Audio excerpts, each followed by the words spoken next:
Hello everyone, it's Smokey Massacre right here. We've got Hunter Unit 751 and zzSOzz somewhere in this world. I don't know where he's at. We are currently at Ninja Beach, which is great for... Ninja Beach is really good for two things. It's really good for training for Halo Ninja Warrior, but it's also really good for talking about it. So, we're going to be talking about the most recent tournament, Tournament 19, doing some analysis on it. First off, before we get to that though, because we unfortunately forgot to do the analysis for Tournament 18, so I want to give a huge shout out to Double Ump, who got to the final stage. I think we all agree that that was an absolutely magnificent run. Oh yeah. Agreed. So, yeah, good job, Ump. Congratulations. We'll obviously be talking about that as a part of Tournament 19 because he did compete.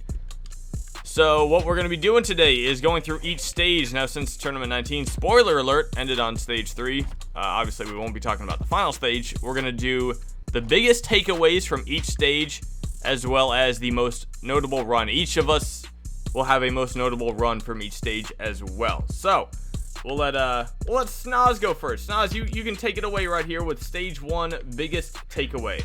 Well, I think the biggest takeaway for me was just that all the All-Stars cleared Stage 1. It's just kind of cool when you have your main guys that are all expected to do good, to all do good. So I'm guessing they've all cleared Stage 1 before at the same time, but Halo 5 lately has been a little tougher. There's a little more surprising fails than there have been in the past, and just to see every All-Star get there was pretty cool. Yeah, that's right. They actually they had all cleared Stage 1 in Tournament 17, but they weren't the All-Stars. I guess they did so in Tournament 5, 16 as well. yeah. Yeah, but yeah, like you said though, this is the first time that they were the All-Stars. That was really awesome. Hunter, what was your biggest takeaway? My biggest takeaway is the Domino's pizza, and my biggest takeaway from the tournament is the big thing I noticed was the progression by the competitors, specifically ones that maybe you wouldn't have expected to do well, like Outvade, a newcomer, and Riddled Bug. King Sparkety, I think, was the one who got to the last obstacle. Just competitors that perhaps haven't done as well in a previous tournament or previous attempt, that were suddenly having big breakout runs. You know, it was still pretty impressive to see so many new faces doing well, whether that was clearing Stage 1 or, you know, getting pretty far into Stage 1. That just proves that at any point in time that some of these jumpers, that even when they usually fail early on Stage 1, at any moment something could happen and they could get to the end. So I totally agree with you there. I'd say my biggest takeaway, you guys were looking at some more of the success. I'm gonna look at the failures and the fact that it was the first ever 100 competitor tournament. The one thing that I couldn't get away from was how many people failed the first 3 obstacles, which is just a sign that it's 100 people. Most of these, a lot of the extra 50, you could say a lot of them are newcomers, and a lot of them are people who haven't jumped much before. So if you take a look at it, the first obstacle, 24 failures, which is the most in the course's history. Then right after that, you had the butterfly wall with 18 failures, and then 21 failures on the TIE Fighter. So in the end, only 37 of the 100 competitors got past the TIE Fighter. Last 2 obstacles took out more competitors than the flying chute combined, which really says a lot. That does say a lot, yeah. But yeah, so those are the biggest takeaways from all of us on Stage 1. Now on Stage 1, we'll focus on notable runs. zzSOzz, kick it off. I'm going to go to a guy who has continually prepared, continually been in the tournaments, continually gotten better, and that's Pixel Project. The guy has not failed a single tournament Stage 1 on Halo 5. And to see him just continue, even when the stage gets harder, it just shows you where he's come from at the very beginning of how he competed to now. He's just become a really solid competitor. He is a super solid jumper and deserves all the credit we can give him. Hunter, I would be shocked if you didn't go with who I think you're going to go with here. Well, I was really looking at the failures as the standouts, and there was a few that really stood out to me. But I gotta give it to Sane. I could not believe when I witnessed Sane, because I didn't know that was going to happen. Yeah. I thought he was going to clear when he got to that point, and then when he fell, I I just could not believe it. That was one of those moments where I almost felt like I had to stop the video. He's one of those guys that never does bad on the course, but always has something awkward happen to him if he doesn't clear. Hunter said the one that I thought I was gonna have to say, but no, I'm going with Ree, dude. Ree 95, the grand champion of Ninja Warrior of Halo, finally does well on Halo Ninja Warrior. His last two performances, I mean, they weren't horrible, but they weren't that great either. I think 12 was pretty good. 12 was decent. Him coming back in Tournament 19 out of nowhere, by the way. Just like one day, got online and he was like, hey, Smokey, I want to do a run. And then he clearly put in the practice, put in the time, and he cleared stage 1. Yeah, Reed 95, hands down. That dude was super impressive and made me really excited to finally get him on stage 2 on my course. So now we're going to move on to stage 2. So that's stage 1, all of our biggest takeaways and notable runs.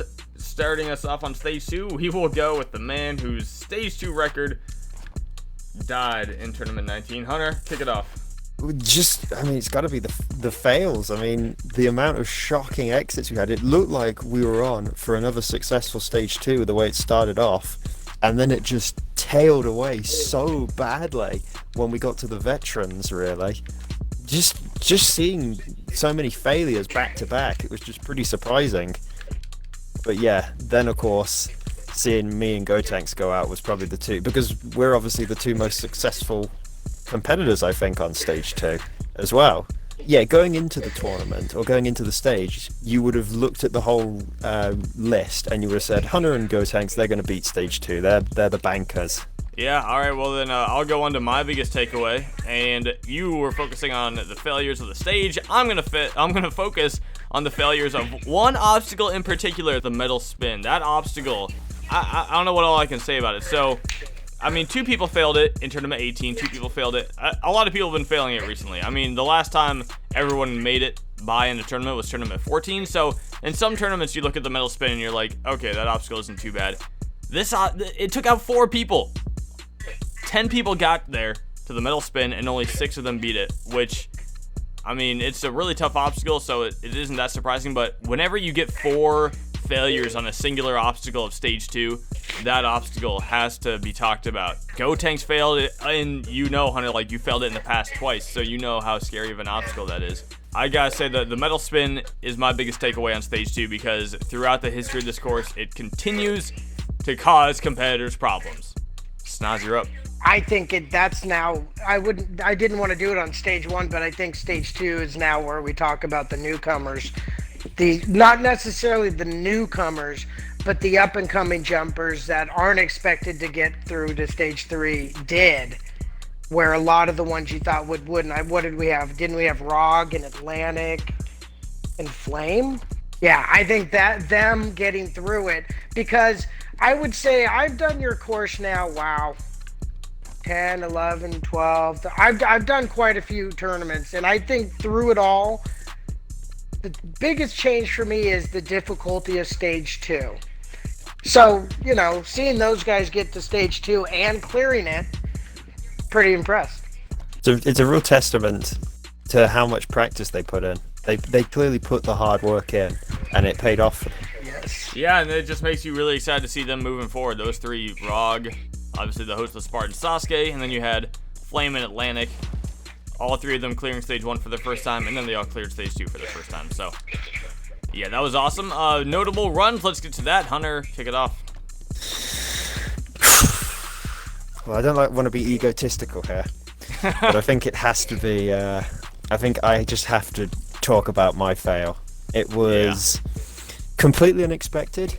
At that moment, I don't know if it'll be on screen right now, but in that moment when I was doing the run, I was absolutely fine, wasn't feeling any problems, and just there and then, I just made a mistake, bounced off the window, and that was it. Just so shocked and unexpected, and I didn't know what I'd done wrong at the time. Yeah, and just in the blink of an eye, just like that, the stage 2 streak can just disappear. Everyone has a bad run at some point, and it just so happens that because of how well I've done in the past, this constitutes as my quote-unquote bad run, my worst ever performance on the course. It was It had to happen eventually. Is probably the best way to put it. Yeah, I mean, like you said, it had to happen eventually, and all things considered, there would have been a lot of worse ways that you could have had your worst ever run than failing to spider walk on stage 2. Well, that's probably not the obstacle you were that's not the obstacle anyone would expect you to fail. Honestly, you were probably the biggest shocking failure. But it was between you and Gotenks for me. So I will mention Gotenks here because to me, Gotenks was just, the dude's an all-star. He's been to the final stage 3 times now, and he had cleared stage 2 8 out of 8 times. Like that's pretty unbelievable. So when you have a 100% record that lasts through 8 runs, it's pretty hard to ignore how incredible that is. So Gotenks' failure and destroying that streak where he could have been 9 for 9, and 9 for 9 would have been 1 away from 10 for 10 on stage 2, but it was a rough. SMOKEY, I know you're shooting at me right now. I don't know if you knew this, but I can't shoot back. So yeah, so you go with yourself. I go with Gotenks. SMOKEY, your most notable run. Yeah, if you could look to the sky, I will discuss it as I fly. All right, discuss. So, I wanted to say Gotenks, but I can't now. So, I think I'm going to go with Fireball. I mean, it's how fast he clears, and when he clears stage 2, it just looks easier, and it just looks effortless for him. It's not that he cleared stage 2, it's the way he does it. It just doesn't look like he has any issue clearing it whatsoever. Yeah, if I were focusing on the positives, Fireball would be my number one. Obviously, the newcomers, those guys, or the first timers on stage 2, they were all incredible. But you see them clear, and you're like, wow, that was amazing. But then you watch Fireball, and you're like, that's why it pays to be the experienced guy going into stage 2. You know, so Fireball, yeah, to me that was he had an incredible run on stage 2. So move on to stage 3 now with biggest takeaways, and I guess I'll start it off. This stage 3, the failures, the spread of failures was possibly my favorite in tournament history, because 6 people are on stage 3. That's a pretty good number of, you can get some varied runs in there. Atlantic failed the Sidewinder. That's a tough obstacle. You had Flame fail the Crazy Cliffhanger. It's his first time trying it. Rog beat it. Ended up getting 2nd place in the tournament, failing as he got onto the vertical limit. And then Puma failed the Crazy Cliffhanger. Fireball got to the last jump of stage 3, and then failed the Crazy Cliffhanger. So it was very spread out, but you could see that the Crazy Cliffhanger was the dominant force on stage 3. But you still had 3 other people who failed somewhere else other than the Cliffhanger, which is why when a stage 3 has 4 different obstacles that got failed, I feel like it went pretty well. There we go. So that's my biggest takeaway on stage 3. SMOKEY, what's yours? Well, I'm kind of beating the same drum. In the past, stage 3 just wasn't as big a beast as it's so much harder now. And specifically, an obstacle that I think has evolved is the Cliffhanger. In the past, the Cliffhanger, people when they got to it usually got by it, and now it's got casualties right and left. So the changes to the Cliffhanger probably to me are the biggest difference, because that was usually a bridge people could get going to the end of the course, and now that's an obstacle that can just take everyone out. Anyone could, when you look at the people that failed it, anyone could fail it. It's one of those obstacles, I think, it's a bit like the metal spin. It can have a good tournament and it can have a bad tournament, or a quiet tournament. I agree with that. Hunter, you're up. Well, I'm going to start whipping out the fact sheet here, because, I'm a facts kind of guy. And it would have to be looking at the competitors once again, the people that made it. The incredible variety with the fact that you had 3 competitors who had never beat stage 1 before prior to this tournament, were all taking on stage 3 for their first time. Alongside, in stark comparison, 3 all-stars who were taking on stage 3 for their 6th time. Which was a very interesting comparison. It doesn't happen a lot. It would not happen a lot at all, especially with that quantity. You could get, like, I don't know, a stage 3 where only 2 people make it, and they're both taking it on for the same number of times. So you're saying it was either a first time on stage 3 or their 6th time? Nothing else. Exactly, yeah. Well, that's pretty. An That is pretty incredible interesting. split. It was an incredible split of youth and experience, perhaps you could say. Youth in the sense of, this was their first time. Yeah, that was a really good one. So those are our biggest takeaways on stage 3. Now we'll go on to the most notable runs. I've got a lot of confusion. There's 6 runs here. There's 3 of us. I'm gonna pick my first one, the one that I want to give the biggest shout out to out of all the runs. The guy who got 2nd place in Tournament 19, ROG, RPG 445, role-playing Garchomp. I mean, that dude this is his 3rd appearance. He's the same as Atlantic Champ, but he got 2nd place in this tournament. He was the first person to beat the Crazy Cliffhanger in this tournament, one of only 2 people to do it, and he just had, like, he was Sauron Sucks this tournament, and he started off rough. You know, he fell the butterfly wall in Tournament 17, gets all the way to the vertical limit on stage 3 of Tournament 19. ROG, just that level of improvement over the course of 3 tournaments, and him being put in the pressure and being able to execute so well on stage 3 was amazing to me. And then obviously he's got the help of hosting his own Ninja Warrior style tournament as well. So ROG took a huge step forward in Tournament 19, and I think that he's going to be one of my favorites to watch moving forward because of that run. Sometimes, I guess, it's not really put into perspective.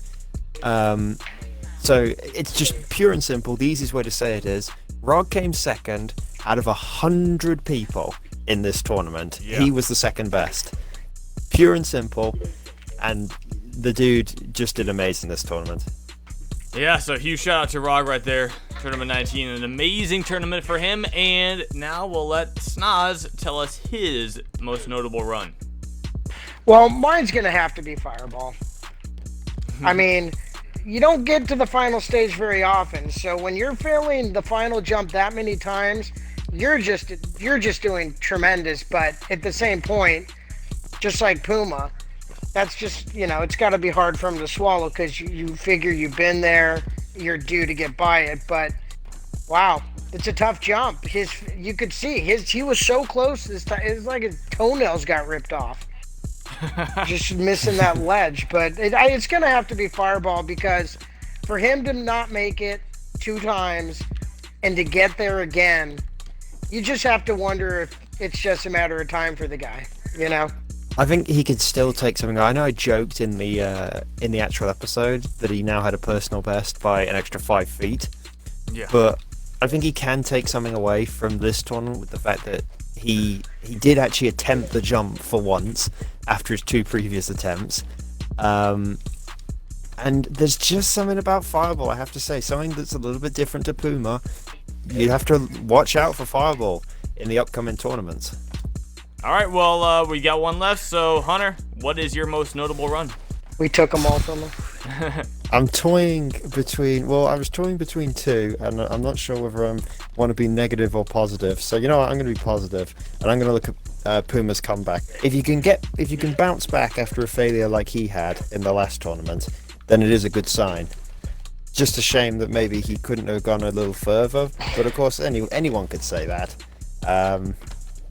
The other one I was going to say maybe was just simply because, having got all the way to the final stage in the last tournament, the first person to do it on Halo 5, who would have predicted that he'd fail the cliffhanger again? See, and I look at it totally different than you guys do. Coming off of a final stage to get back to where he did, to me, is fantastic. You don't get final stages that often. How many did you get in that tournament? You got none. You got 1 only the time before, and it was Ump. And Ump was only 3 or 4 obstacles away from doing it again. He didn't fail stage 1. He didn't fail stage 2. So I kind of think he backed up his final stage of the tournament before. I look at it a little differently. All right, well, that wraps up the analysis for Tournament 19, the first ever 100 competitive tournament. No one got to the final stage, but there were still some very incredible runs, very memorable runs, and I think a lot to talk about that we have talked about, and a lot of new excitement going into Tournament 20 with some of these competitors who are really stepping up now. So we will see you guys in Tournament 20. Thanks for joining me, zzSOzz and Hunter. You bet. Hey, Smokey. Take it easy. I beat the spider walk. Oh, what a way to end the video. There we go. Good job, Hunter. Let's make Too sure bad you Hunter couldn't doesn't do get it. fast forwarded in the next tournament. Oh yeah. Let's not talk about that.